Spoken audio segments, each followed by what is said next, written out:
Hi, it's Tony. Welcome back to Sailing LRA. I was on the boat the other day and I got to thinking about tendercraft. I spent so much time in mine, I thought maybe people who are looking to buy their first tender or maybe considering changing their tender to something else might find some value in what I've got following here. Whilst I'm no expert, I have researched a fair bit and hopefully that research will save you some time. So I've got a video for you today just about different kinds of tendercraft, the fors and the against, and hopefully this will help you. The first thing, and this might sound like a stupid question, but the first thing that you really need to ask yourself is what you intend to use your tendercraft for.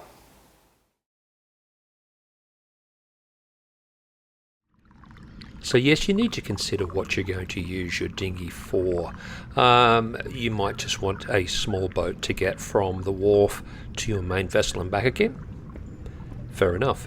But maybe you want your dinghy to be multi-talented. Now I've used or have seen dinghies used for all of the following. Taking one person from the wharf to the boat. Taking multiple people, sometimes too many people at once, to the boat. Carting large boat items such as cushions, stoves, timbers, batteries, fuel, etc., etc. As a fishing platform. As a runabout for the kids to play in. As an exploration craft. Towing the main vessel. Yes, I've seen that. As a maintenance platform for the main vessel. And as the good old shopping trolley. The list goes on. Have a really good think about the possible scenarios you might encounter before you decide. If you're a cruiser, you probably want a versatile dinghy, but if you're a racer, a basic option might suffice.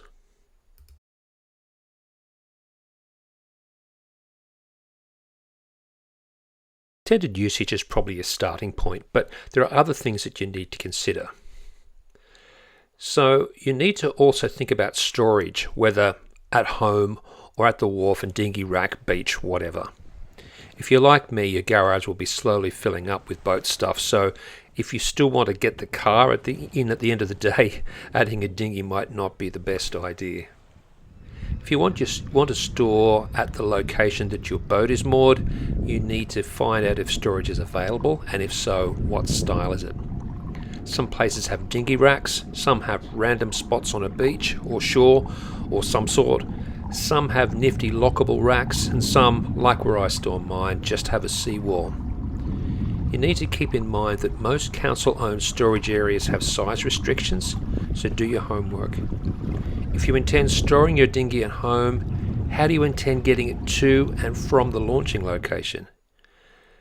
You just get an inflatable, right? Well, we'll talk more about inflatables later and the pros and cons of those.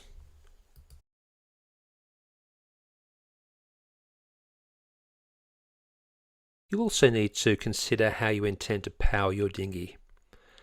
How you intend to use your dinghy and how far the main vessel is from the shore will be two of the major contributing factors. Rowing is great for fitness and is cheap, but if your main vessel is more than about 100 metres from the shore and you're into a headwind, rowing gets very old very quickly, especially if you've got more than one trip and it's raining. If your dinghy is your little freedom machine, rowing won't cut it, so you need some sort of motor.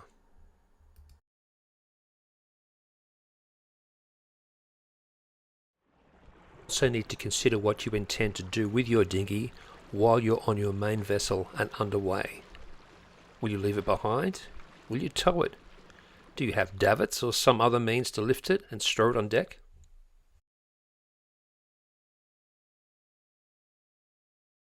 Let's look at some of the most popular types of tender. Number one, the most basic is a kayak or a stand-up paddleboard. Cheap, easy to propel, and relatively easy to store and cart around.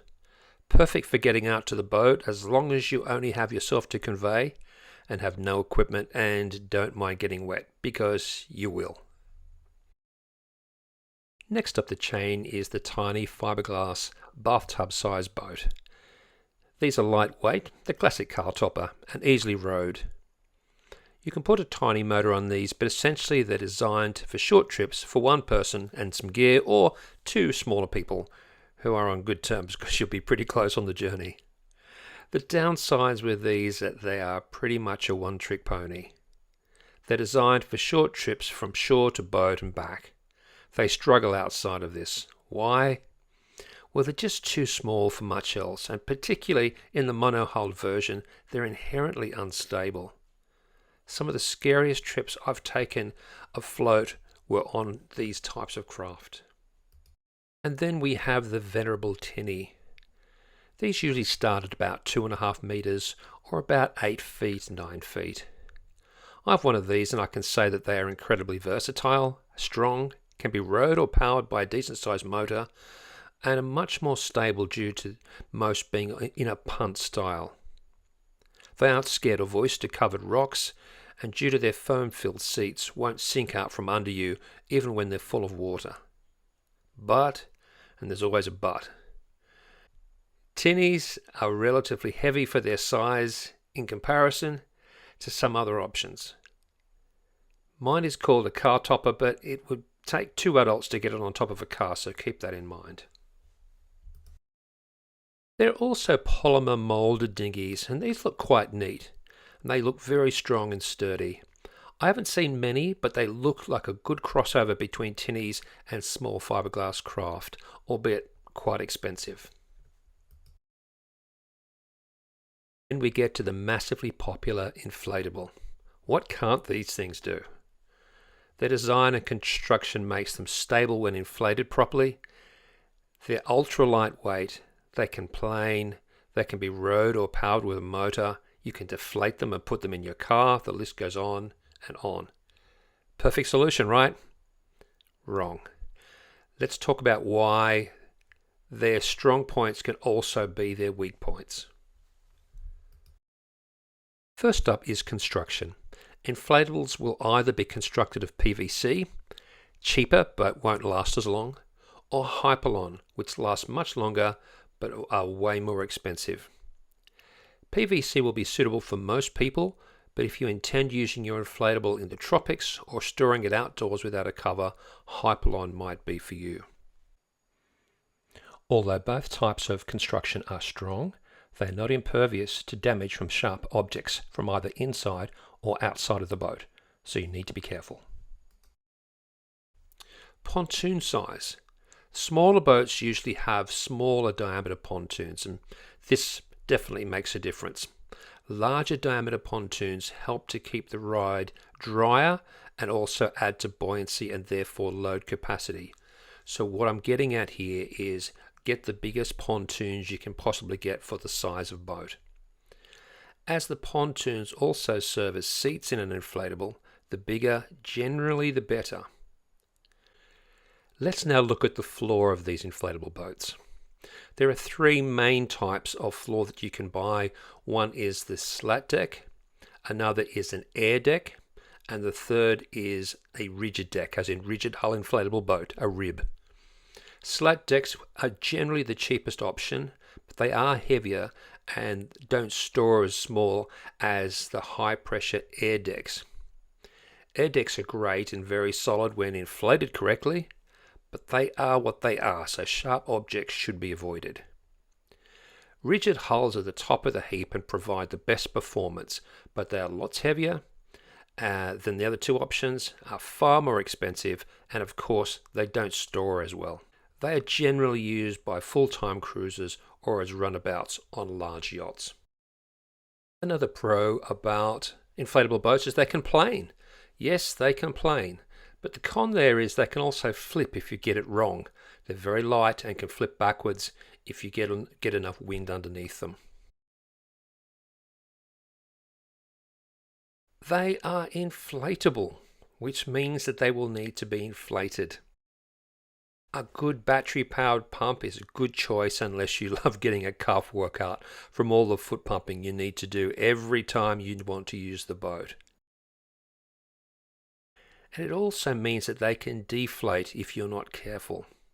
Most are well made with reinforced high wear areas, but if you mistreat them or are unlucky, you may be swimming home. You won't be able to store them at council-owned spaces. I certainly couldn't at mine at the seawall because it would be destroyed in a matter of time. Inflatables are ultra lightweight, and that's a good thing, but it can also be a drawback because it means that windage is a serious issue. It can also mean a reduction in directional stability, even if you have an inflatable keel. Obviously, rigid hull inflatables don't suffer from this problem.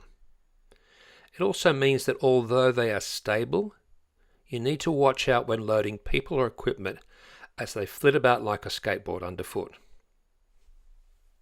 Inflatables actually aren't that light, and they don't pack up well. Ever bought a tent and then tried to get it back into the bag it came from? Well, inflatables are worse. Oh, but it's only 35 kilos. I lift that in the gym every day. Yes, you may, but lifting 35 kilos in a cumbersome shifting package is quite a different story.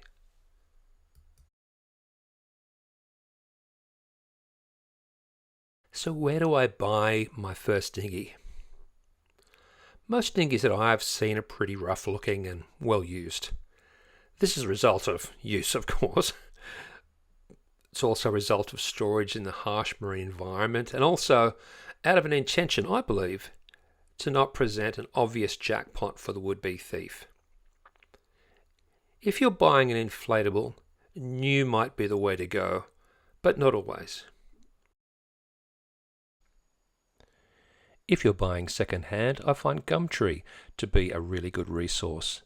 There are also many Facebook groups set up to help people unload their unwanted boat gear.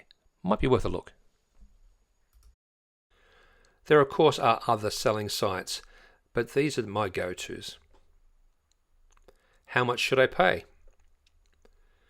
A decent new inflatable of around 2.5 metres will cost in the vicinity of Australian $1,500 for PVC in the AirDeck model, and about $1,000 more for Hypalon.